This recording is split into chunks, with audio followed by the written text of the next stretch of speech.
This episode is sponsored by MJ's Progress Not Perfection Meeting Center Association. We are in our meeting center where we do all these meetings for mental health and addiction.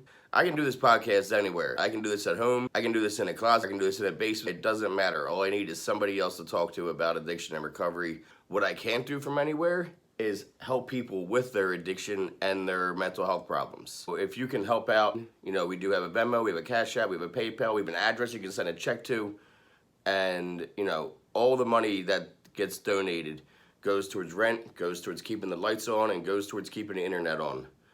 So please, if you can give $5, $10, $20, it doesn't matter. Anything you can is so appreciated. And if you are a local business, if you're a national business, whatever, and you want to be a part of what we're doing, you can reach out to me and we can talk about how you can be a sponsor.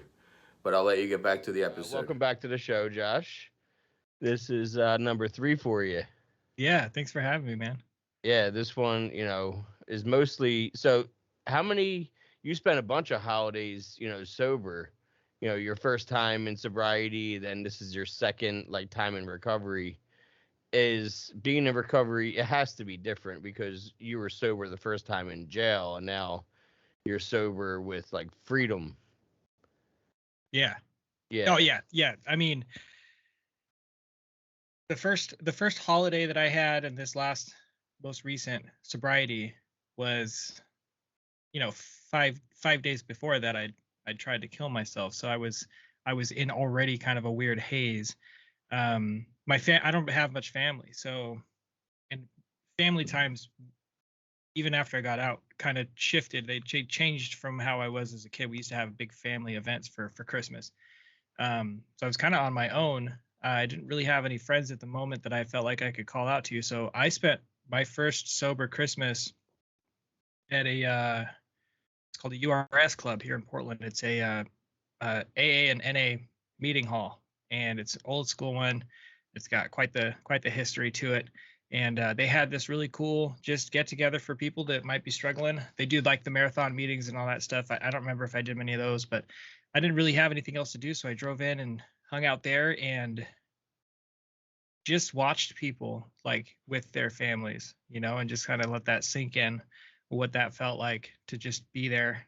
I helped pass out some presents. I helped however I could, ate a bunch of food. But the holidays have never really had a lot of emotional for me. So I know a lot of people have a hard time during this time, but I guess I kind of mourned the loss of my holidays well before it could affect my sobriety. Because your holidays were already being affected by other people's drug use and drinking, not just your own. So no, people, we actually had a healthy, I mean, as far as our family went, our holidays were, I mean, I say holidays, really it was just Christmas Eve. We all got together when I was younger, and it was this huge event, but people just started passing away and getting older, and I was the last kid. So as I got older, the kind of magic that revolves around holiday, the Christmas time, when it comes to kids, it was really just me. All the other kids moved away or got older. And then as I got older, and of course, when I went to prison, that sort of really dampened that. It started happening less and less. And when I got out, I think there was one last time where we all got together, but it was a quarter of what it was. And it just felt different. I mean, we used to hang out and have a great time until midnight. And then that changed.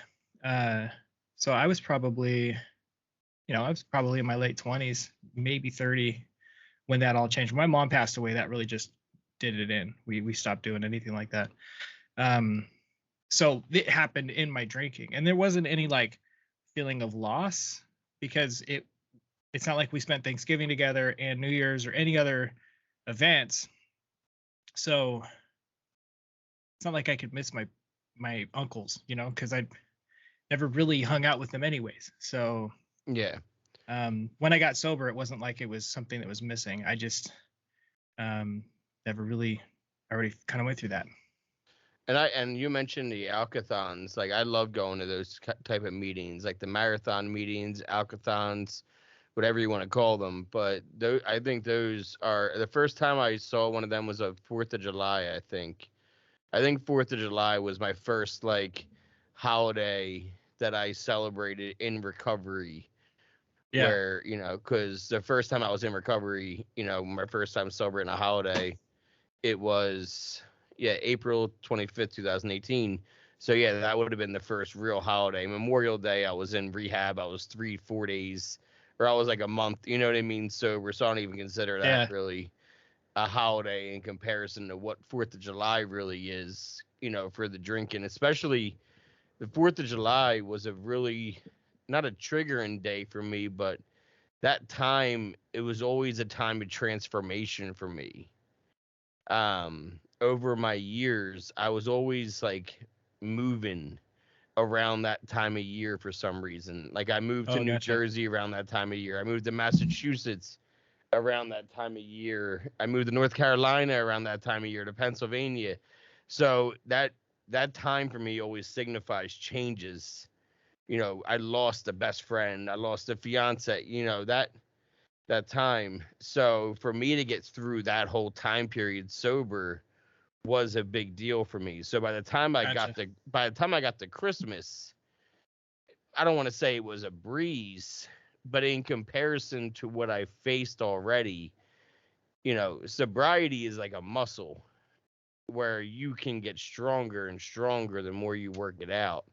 The more you attain tools and you actually take suggestions and you gather these tools and you get stronger throughout it.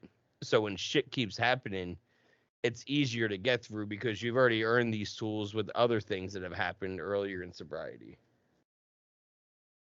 Yeah. Yeah, I can get that. Yeah, I 4th of July was a big one as far as like partying went. So having a sober 4th of July was kind of important. I think that one was more important to me than having an event happen for Christmas. Like this Thanksgiving, I'm going to be hanging out with some people, but last Thanksgiving, my work gives me a ham, and I cooked the ham and ate it basically by myself and hung out, watched movies, and had the time of my life. Like I'm such an introvert that's like right up my alley. Um, but this year I plan, we're having some. I'm going to be hanging out with some friends. Christmas time, I usually try to donate my time in some way since I don't have family. When I was working retail, I used to just work the holidays for my staff so that they could have like that time off. Um, but as far as like any real significant connection to my life, I guess like I don't know, they didn't really have much for me. In jail, in prison, Christmas was a really weird time. Any way that you looked at it, there was no way to make it any better than it really was, as much as we tried. Um, and so, I mean, for the most part, I always tried to like, because I was always in a relationship, it usually became whatever their family did, and that's where the weight of it came from. You were never in the relationship of, no, we have to go to my family this year. We did your family thing last year. And Yeah, that whole fight that happens, or argument, whatever you want to call it, between couples every holiday of, no, we're doing this one first. No, we're doing Christmas Eve at this one. We did Christmas Eve with yours last year. And yeah, there was never any yeah, of that. There was never really any major dramas. Well, I mean, my grandpa drank pretty heavy when I was younger, so there was a couple times where he did some goofy shit. Um, like one year he tried moving their motor home, and because he wasn't paying attention, like forgot to set the e-brake, and so it went careening down their little backyard area, and he broke his arm. That was pretty significant and like a memorable thing, but no real dramas. I mean, I do miss the times when I was younger and we had those big Christmas events, but um it's interesting that I don't have that connection when I see so many people struggle during the holidays. yeah. And Uh it's definitely, and the numbers are always going to be skewed, right? Whenever the numbers talk about in general, oh, it's 33% higher. You're more likely to relapse from Thanksgiving to New Year's. But Yeah. really, that's like, that number is even bullshit, because that number is based on what they know of with people going into rehabs. That's, nobody's calling in. You know what it is when you relapse. You weren't Yeah. calling anybody saying I relapsed. Right. Their numbers are all based on estimates taken from people that are checking into rehab, and then being Or their concerned. estimates based on people taking surveys after the fact. And how that often are do we willing lie to that? Yeah, yeah. exactly. People lie. Yeah, I'm still sober. Whatever. Hang up, and as you're getting high. So Yeah. that's what it is. And so, like, that Well, number is a very skewed number. I mean, I know it's a significant amount just based on anecdotally being in meetings and hearing people say that they're struggling through the holidays and that they've had, like, the holidays are the hardest time. Also, I mean, addiction aside, the Christmas, New Year's time frame, suicide skyrocket, domestic violence skyrockets, just a lot of mental health, spikes occur during that time. And I think that's where a lot of that kind of statistical feeling of it being a hard time for people comes from. And a lot of that, I mean, really is just based on the pressure, the societal pressure that it's supposed to be these big things when it doesn't. I mean, it doesn't have to be, right? Like, I don't have any problem not having family and just sort of like treating it like any other day. But, Well, I know what you're saying. everything. It's panic attack based on the calendar ending. Panic attacks are what, when you're impending doom, right? So people are seeing the impending doom of the calendar ending at the end of the year, and then they start doing that retrospective. What did I do this year? What, Or and the then resolution stuff. and then the Or, problem is yeah. more when they start saying, what did I not do this year? And when somebody is sitting there in December, they're not looking at this celebrating what they did this year and looking at victories. It's always, what didn't I do? What can I harm myself with my thinking of all the things that I missed out on this year? And you go down this rabbit hole of, I didn't do this and I could have, and then I blame myself for not doing that and I could have, and then I didn't, and it's just, I see it all the time, and it's definitely, the depression is through the roof. I mean, like you said, in the rooms you hear about it this time of year, everyone, Yeah. it's always, Well, I mean, a lot of it's seasonal. Less, people being out less, getting outdoors less, the sunlight being less, just all that. There's already seasonal depression on top of people not wanting to deal with their own families. Or, I mean, that's where I hear a lot of the pain and suffering from is family stuff. Not wanting to deal with their drug families, not wanting to deal with their abusive families. I grew up, with a pretty fucked up family, but I also grew up with the sense that, at some point it's okay to cut family out. And I know that's just not as common as I think it should be, kind of a thing. If people are being abusive, I don't care if they're family, they got to go. But around this time, people feel that pressure to show up and put on a face, and it's not just like, it's not folks that are at some kind of a bottom, people that are suffering from the things that cause relapse or depression or, suicidal thoughts even. It can affect anybody, it just, whatever, like, economical status they might be, or religious status, like, it all seems to affect everybody pretty equally. And then on top of that, we have people like us that suffer from, an addiction or something like that, and you throw that in the mix and it makes everything a little bit more harder to deal with. Now, you said you spend a lot of the time with your girlfriends, families. Usually you're in relationships. Your current she's sober too, right? Your current girlfriend. I'm single now. Oh, okay. Things didn't work out with that. So I will be.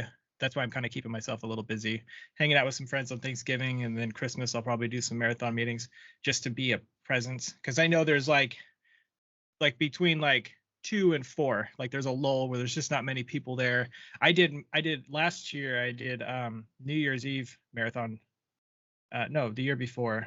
Yeah, the year before I did the New Year's Eve marathons. I was there for like 10 hours just making sure there was a meeting, and there's always that time period where it's just like nobody's doing a meeting, and so I try to just show up for that kind of stuff. So that's probably what I'm going to do for for Christmas and New Year's is just kind of be a presence in some of the rooms. Yep, and some of the rooms, and if not some of the rooms, even on my show, because I might be doing that live on New Year's Eve. Yeah, So that if sounds I, pretty cool, man. I think that's a great idea. so if I am doing that live, like I'm pre-planning, I'm trying to figure it out. I have time to figure it out, luckily, and work out all the kinks and see exactly what I want to do and how I want to do it.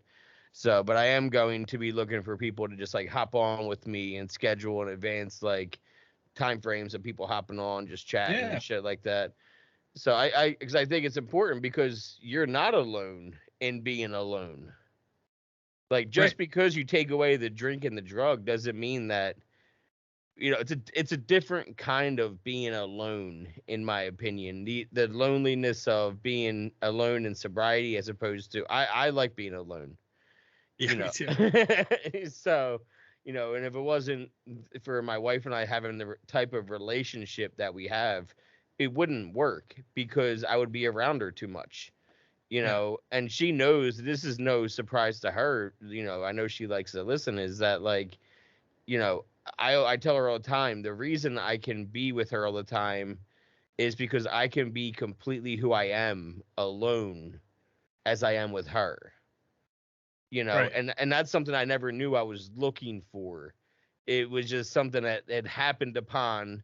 Like, I was sitting there and I was thinking, like, why am I so comfortable with her when I'm usually way more comfortable being independent and alone? And, and I'm sitting there having these thoughts with her. And then I'm like, like laying around watching like cartoons as I'm having these thoughts, and like in my boxers. And I'm like, oh, it's because she accepts me for me being disgusting when I'm disgusting. you know, you know. That's funny. It's funny that you're talking about that. I was just now like I'm cleaning up my space so I can start doing some painting and stuff. And I made my bed. I don't usually make my bed, and I started thinking, how many other things do I do only in a relationship? Like what other stuff am I doing, and why am I doing that only in a relationship? Because inevitably what happens is over time I start regressing to not doing those things the more comfortable I get with somebody, and then that's when it kind of that can become an issue, like me not making the bed kind of stuff. But yeah, that's kind of the reason why I'm single right now, is my time was her time, not like out of any pressure, just that's the kind of person I end up being. And if the other person's not returning that or reciprocating that, if it's one-sided, I go to where I'm the one working and the other person's not, or vice versa. And in that case, that's exactly it. I wasn't I was comfortable with her, maybe not on the same level that you're talking about, where that sounds fantastic, but definitely found myself making compromises to appease the relationship and make things work a little better. And I'm just not willing to do that anymore. That's old behavior that I'm just not capable of. It doesn't serve you anymore, that behavior. No, I think the best way to like almost put that is, that kind of behavior. That's the way I've always put it for myself, is whenever I'm finding myself doing old behaviors. But, it's always interesting for me to find myself doing shit in sobriety that I was doing in addiction. Where I'm like, oh, so that has nothing to do with drugs. That's just, a people thing. I just got to figure the fuck out so I can be a person and learn how to live my life without drugs or alcohol still. Like, that problem's not going away. That had nothing to do with my using or my drinking. That's just a life problem. That's just what happens. Yeah, I'm right there with you. I'm currently This episode is sponsored by MJ's Progress Not Perfection Meeting Center Association. We are in our meeting center where we do all these meetings for mental health and addiction. I can do this podcast anywhere. I can do this at home. I can do this in a closet. I can do this in a basement. It doesn't matter. All I need is somebody else to talk to about addiction and recovery. What I can't do from anywhere is help people with their addiction and their mental health problems. So if you can help out, we do have a Venmo, we have a Cash App, we have a PayPal, we have an address you can send a check to, and all the money that gets donated goes towards rent, goes towards keeping the lights on, and goes towards keeping the internet on.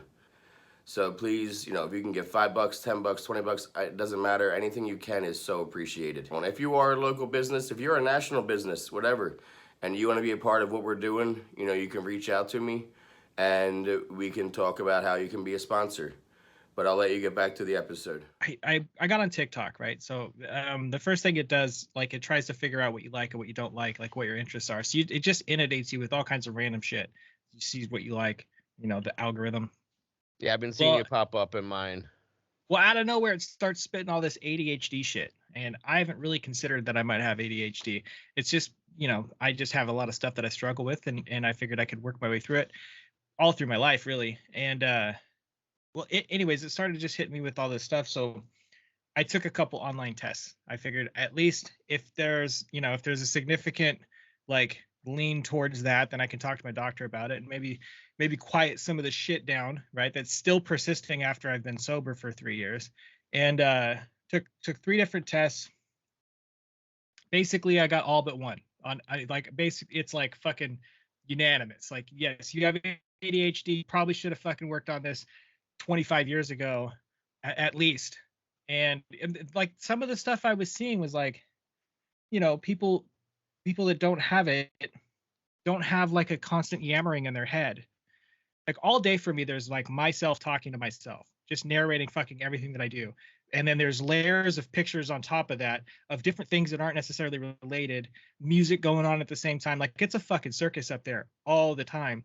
And I'm watching videos of people saying that like, oh, me and ADHD finding out that people don't have that going on in their head. I was like, this isn't normal. People don't just suffer from like just this fucking constant noise in their head. And talking to friends who've taken the different medications and like the experiences they've had, and it's all based on stuff that persisted after being in recovery. Yep. And finding out how much of that like may have been negatively impacting my life.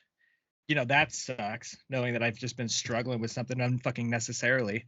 But at the same time, like, I'm at a place where I'm comfortable enough to like really, this isn't the first time I've thought maybe I have ADHD, but this is the first time I've really thought maybe I should talk to my doctor and see what options there are. Maybe there's something I can do if I can't will my way through this, which is fucking clear. Maybe my friend has had a great experience with his medication.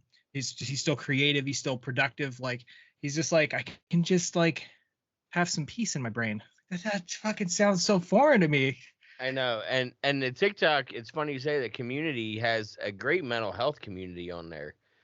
As in, like, if you want to like see a bunch of relatable videos to whatever mental health, start searching it and you'll find it in your algorithm real fast. Like how you stumbled upon it. Their algorithm is pretty tight. Like, when I say tight, I'm not saying cool. I mean, like, it's tight. Like, it's pretty efficient. And so, like, I've tried to cater my algorithm to only show me mental health and recovery, right? By like, if I see something, if I see something I really don't like, some kind of TikTok that I don't want to see in my feed, because that's not why I go on TikTok, like political shit, I just block the account. Like, that's what I've been doing. I go to the account and I block it.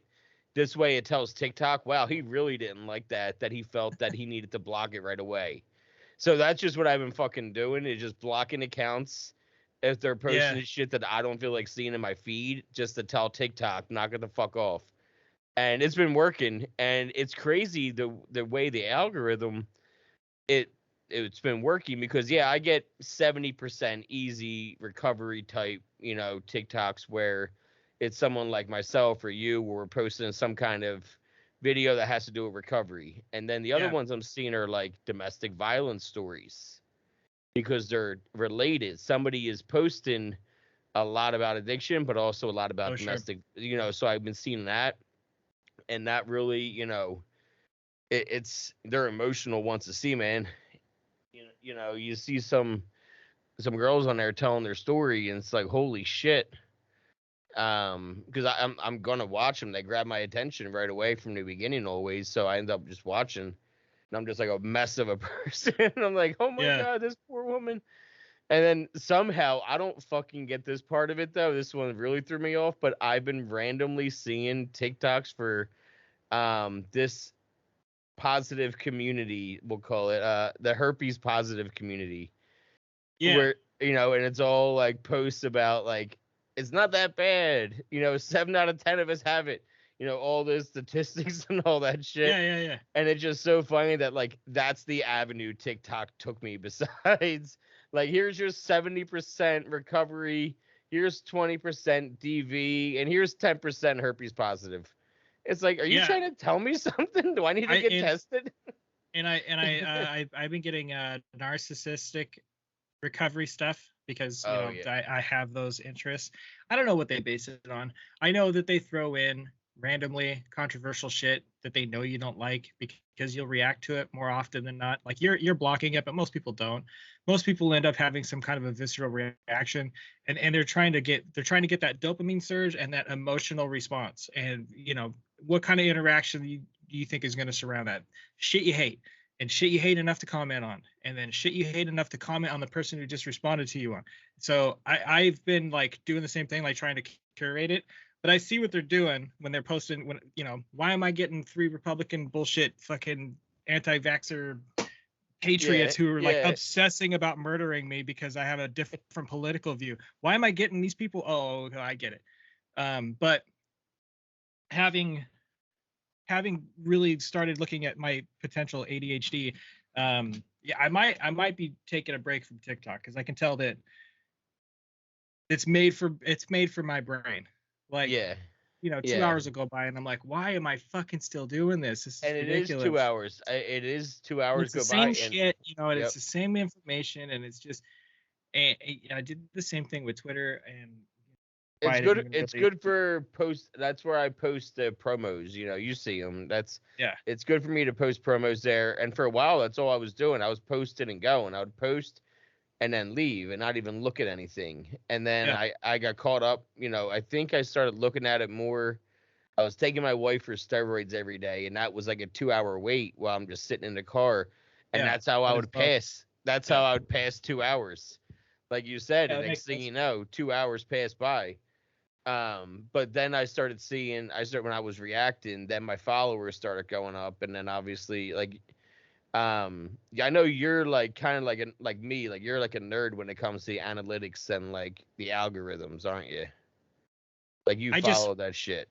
I don't know if I look at analytics too much, but I guess I just understand systems.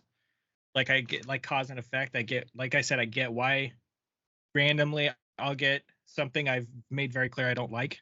Like I understand their interest in that based on like the whole how TikTok works, how social media works, how they're based, you know, they want to make money. They want people to keep fucking scrolling. So the best way to do that is to make it as addictive as possible so they can get those ads in front of you. The algorithm gives no shits about you actually liking a thing, and it all has to do with like what ad it can feed you. So the whole interaction is based on that. And yeah, there's good people on there. There's some cool communities, but it is definitely not designed to make us feel good. It's designed to make us feed their ad revenue. Like it's all it is. That's social media, period, though. I mean, yeah, but this is like a hyper digging right straight into the best parts of the dopamine trigger from social media. Facebook, you have the opportunity of interacting a little differently. If you look at any of the reactions you have on there, you can comment and have like a thread, and people communicate because there's like an open range of ways of communicating. You can drop GIFs, you can put videos, you can put links that are hyperlinks, you can actually put a paragraph or a wall of text or whatever. You know, Instagram, people don't have those interactions and comments on Instagram. Twitter, you can have long Twitter feeds, but there's like a certain type of people that you end up seeing. And again, you're restricted with still how much you can say. You know, 270 characters. You're still restricted with how much. Yeah, kind of. There's Twit longer, so you can make like a full fucking memoir if you want and put it on there, and then it's just a link that takes you to the longer post. There's ways that people have utilized that small of a space. TikTok doesn't really allow for that. You can't really hold those. I mean, people still try, but their interaction is based on that video, which is it's I don't know, man, it's something different. But you know, I understand the system there. I don't know how the analytics work. I would never be able to write an algorithm that makes sense of all that shit, but I get what they're after. I get what they're like trying to pull out. And people like me and probably many alcoholics, many addicts, people that have that need for a dopamine drip, they're going to respond to that. I mean, some Yeah, of the folks I've been, yeah, that's what happens. That's why the recovery community is probably so big on TikTok, is because everyone is in addiction, not in addiction, they're in recovery, and yeah, they're getting that fill constantly being on the app. they throw the right kind of video out there and they see their likes increase. It's happened to me. I throw a video on there that's still getting a bunch of likes, and I'm like, I get it. I should probably not be on this app. But I also wanted like build kind of a community that will hopefully be interested in my podcast and be interested in like what I am saying about being, about my experiences in Alcoholics Anonymous. So that's like the underlying interest. But there is that. I see why people get so sucked into it, and somehow I am just amazed at how people can have drama fucking in any space, like any space. I don't understand how there could be so much recovery drama on an app where you just talk. Like, I don't get it. It's so bizarre. Somehow there's I don't know what the fuck the raptors and sharks are. It sounds like some fucking, some sort of a musical, like I'm gonna sober gang off, you know what I mean? Like, I don't fucking get any of that, but it's all over the place. Outlaw recovery, and it's like, okay, I get it. You probably get tattoos and beat each other in. I don't know what the fuck all that really is. It's the fact that there's a bunch of drama around it is amazing to me. It's like, this is why I don't go to NA, like, honestly, because that kind of shit was happening in NA all the time, and to see it also on TikTok and to make it into that space, like, fuck, another place completely overrun with drama. This just sucks. I think just I not think drinking. they're trying. I think they're trying to make merch. I think they're trying to make a brand and trying to make brand awareness, and then try to sell merch. No, it is kind of that. No, the Outlaws it's basically bikers, man. We have versions of that here. There's Solutions, Resolute. There's like a bunch of them. Yeah, I've seen bikers that are, angels in recovery, like that kind of shit. Yeah. And my buddy was in one of those, and I was like, so what is it what's different between this and an actual biker gang? It's like, we just don't drink. It's just not being able to fully remove yourself from the old life. That's really all it is. Like, people that were in some sort of fucking weird gang now need to make something they can represent, Outlaws for life, or whatever the fuck they need to tell themselves, like, to express their identity. And I get where it's all coming from, but yeah, I'm hoping they start to realize that there's just consistently drama all of the time with these groups. There's never not one of these. If there's a group like that, if someone's saying like, Raptor, whatever the fucking name is, 100% guaranteed, it's the same drama that they experienced in active addiction. The same drama, just without drugs.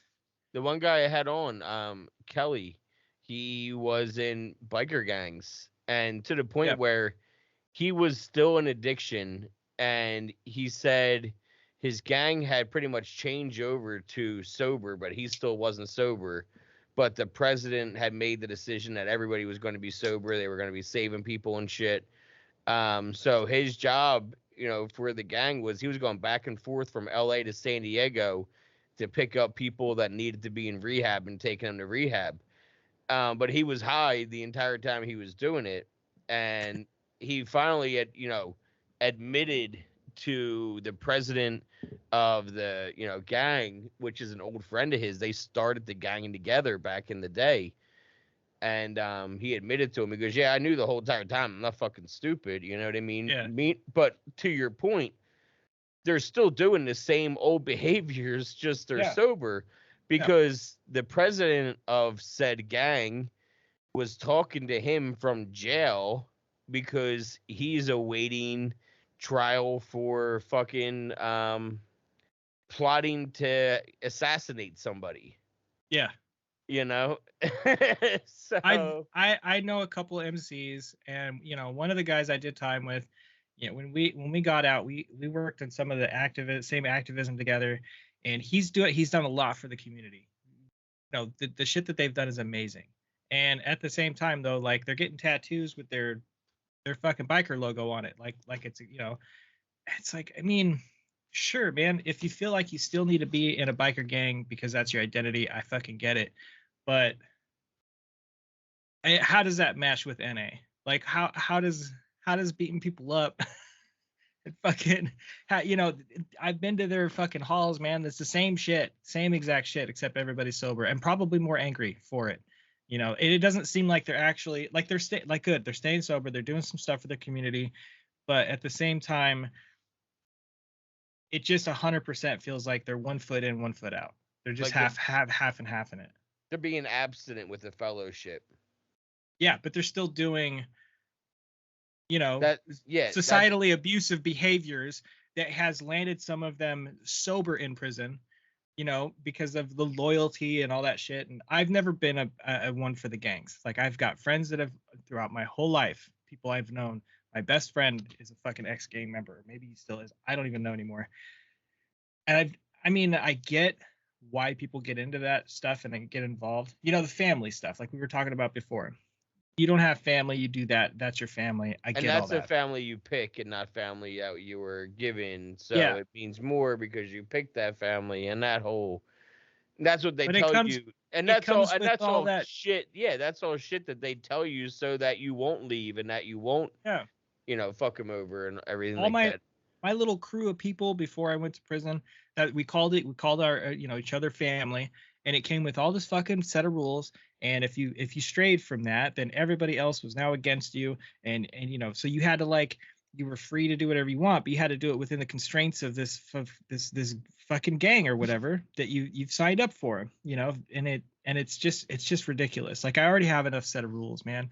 I have enough stuff in my life, computer wise, phone wise, work, fucking society, all that shit already be kind of pressure to then join a smaller version of that's more fucking constraining. Just is baffling to me. Yeah. I know a lot of it comes down to just not wanting to make your own decisions, having other people do that for you, but that doesn't always mesh well. That's why there's always drama in those little clubs, every time, no matter what. Well, and that's the other thing is they all want to be the big swinging dick. You know what I mean? Yeah. They all want, because I worked my ass off everyone's worked really hard to get to where they got. So now all of a sudden, everyone's ego is starting to inflate again. Meanwhile, your ego is inflating, but you're not drinking or using. So you're just a sober, egotistical dickhead. Yeah, that feels it necessary to constantly prove yourself to everybody around you. I love my friend to death, but he's one of these tough guys that just beats people up. Used to when he was younger. And I was like, do your friends, do people you meet, if you were to go to the supermarket right now and talk to somebody you've never met, what kind of work do you have to do mentally to let them know that you could beat them up? Like, that's how his projection is. Like, he's like big tough guy. I'm like, doesn't that get fucking exhausting, man, to always live in that? And he was in those gangs too, and those biker things, and that's what it was, just a big fucking pissing contest all day, every day. No, you can't ever let your fucking guard down. You always have to let them know. And I'm like, I've never had to let anybody know. Like, I just am. You know what I mean? I don't run around trying to remind people I can beat someone up. I have no idea if I can. I could give a shit.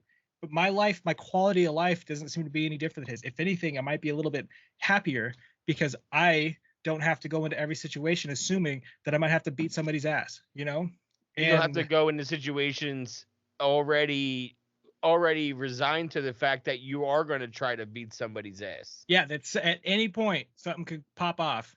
I got to be ready. Like, dude, that's exhausting. And that culture seems to just breed that kind of little gang culture things, the little clubs, groups, whatever they fucking call themselves. All breeds that same kind of that loyalty, sort of found proof, showing proof, like all the time showing proof, having to prove. And it goes further from even gangs. It's any people that do shit together. You fucking, you mentioned family. There's a million memes with Fast and the Furious and Vin Diesel, like he talk about preaching family and preaching all the same things a gang would preach that you hear about, but yet they don't call themselves a gang. They just steal shit together. Yeah, right. But they are a gang. It all I guess overall it all comes with this sense of like, that they're proving something, but they're also like, our little club's better than your club, our little gang's better than your gang. And you can see it when people even click up in AA or NA. Like my version of recovery is better than your version because, we don't use mats, and fuck anybody who does, or we don't smoke weed. So my little gang's better. And like just belonging to that sense of I'm sure that's where those named groups on Facebook or TikTok come from, is that sense of like, well, I'm in this fucking one and we're better than that one. It's Yeah, all this like you is said, my ego. this is It's my all clique. just this Yep. looking down on ego shit. And that's it's constant drama and weirdness, and that's my least favorite part. Yeah, there's a lot of people out there too that are on TikTok. They're saying like, "Oh, if you're on Suboxone and don't try to tell me you're clean." It's like, fuck off. It's like I'm not. I don't even. I'm not use telling you Suboxone. shit. I'm just clean. Like what the fuck? Yeah, like I'm not on. I never use Suboxone in my recovery, and I know you didn't either. But I know we both have the same feeling. Is if you're on Suboxone and that's keeping you away from heroin or keeping you away from pills, fucking awesome. Yeah. That's way better than what you could be doing. Yeah, it's just, the clean edge people that are like no mind altering substances while they drink their fucking coffee and smoke their cigarettes. I get it, man. That's that same like ego. And they'll click up and they'll find their little groups and they'll, I feel it is just being an atheist too. Like, oh, your version of sobriety is compromised because, you didn't check off what I need to stay sober. So yours isn't any good. Yeah, I don't have any time for that. I don't have any patience for that. No, it doesn't. And TikTok is feeding me this. Like it must know that like at any moment I'm gonna be like, you know what? This is now my content. I guess is talking out about this. I don't want to do that. I don't want to don't log on for 24 hours because all you're gonna see is this type of shit.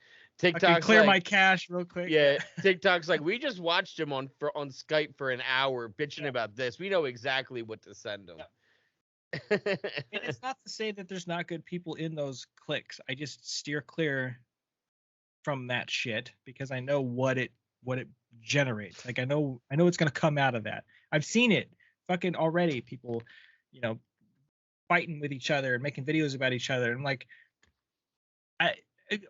is this keeping you sober? What the fuck are you doing it for? Like, why are people? Yeah, like you said, people talking about like Suboxone, like or whatever other drug people are needing to stay sober. Like recovery is you not making any more wreckage in your life. That's it. What was I watching? What was I just watching that really like? Oh, I was watching Dope Sick. I don't know if you caught any of that yet on Hulu.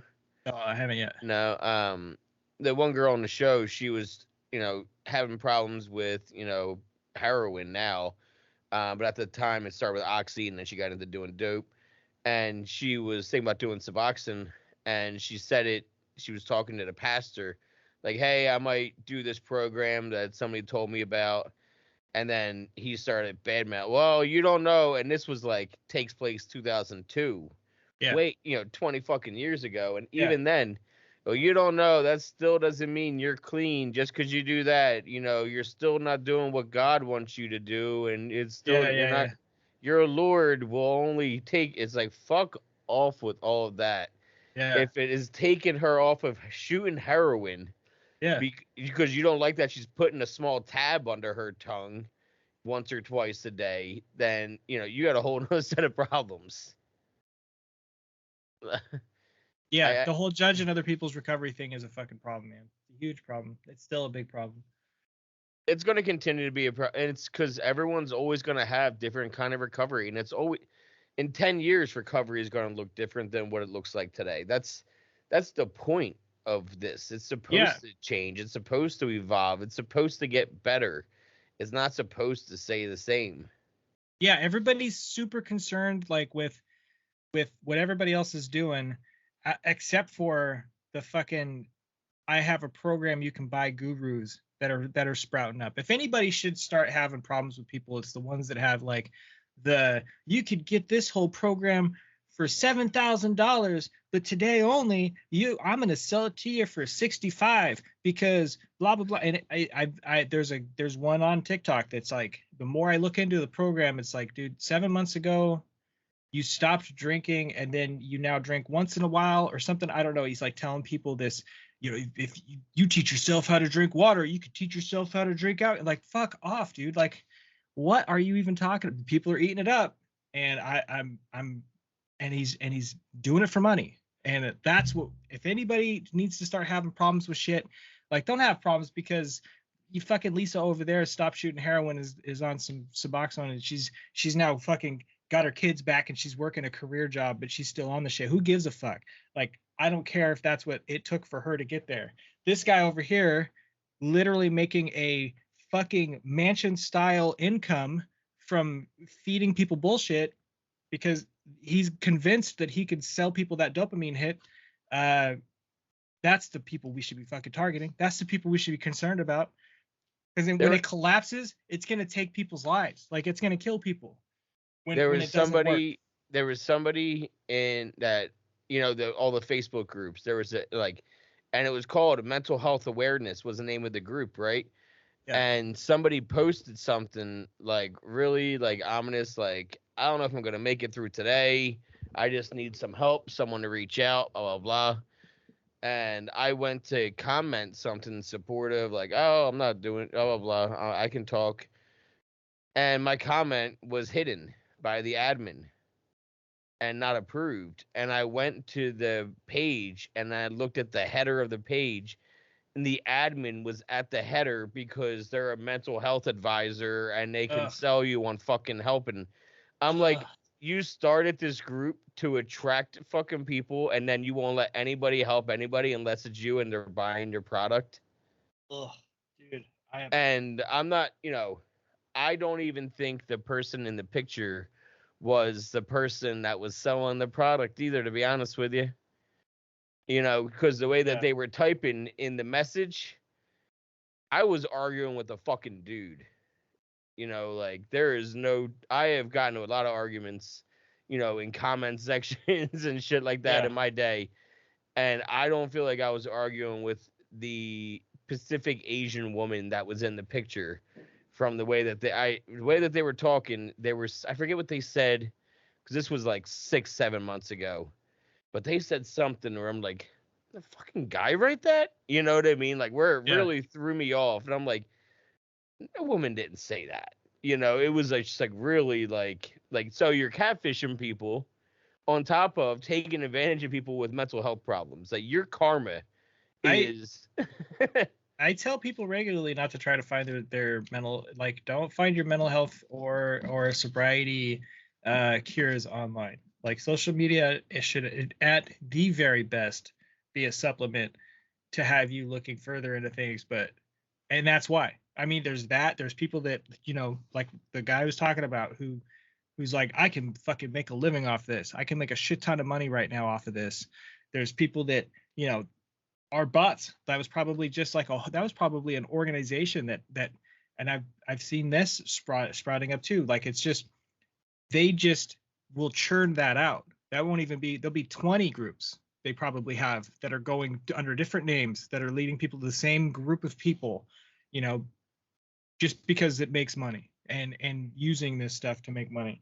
So yeah, I regularly tell people to just, honestly, if you're in your first year of sobriety, fucking stay the hell off Facebook, stay the hell off, like, because it's gonna suck you in. 90. Yeah, you'll start feeling like, well, I'm getting sobriety right now because I'm talking to 4 people on Facebook, this group that I posted this I'm struggling thing, and I got those likes and those responses, and none of that's connection, none of that's human connection. I think I did 4 months with no social media. Like, I would hop on, post a 30-day chip, and then hop off, kind of thing. You know what I mean? Like, I wasn't on social media whatsoever. I was living in LA. I was new sober, and I was living in LA and meeting people and walking around LA and going to comedy shows. I don't want to fucking look on social media. I don't like looking on social media now. I have to do it for this. Like, I deleted my Facebook before the elections last year. I had to start a brand new Facebook because I deleted my old one from 2007 so hard. It was like a 13-year-old fucking account, 12-year-old account, because it was August of 2020 And I was like, fuck this. And I deleted it, or September. And I was like, I can't do this before the election with everyone writing my mental health. I can't look at this shit. I deleted that, deleted Instagram, just took it all down, and I I had had like, mine was from 2008, and I deactivated it to take a break, and then somehow because the email I used was equally as old, yeah, and I fucking managed to lock myself out of that email, when somehow locked myself out of Facebook. So when I did try to restart my account, because I was going to start posting stuff on I was like, I'm going to start a Facebook group for my podcast. I had to make a whole new account because I did the same thing. I completely exactly. locked myself out, and a part of me is fine with that because now Facebook's got to relearn what I like. But Yeah.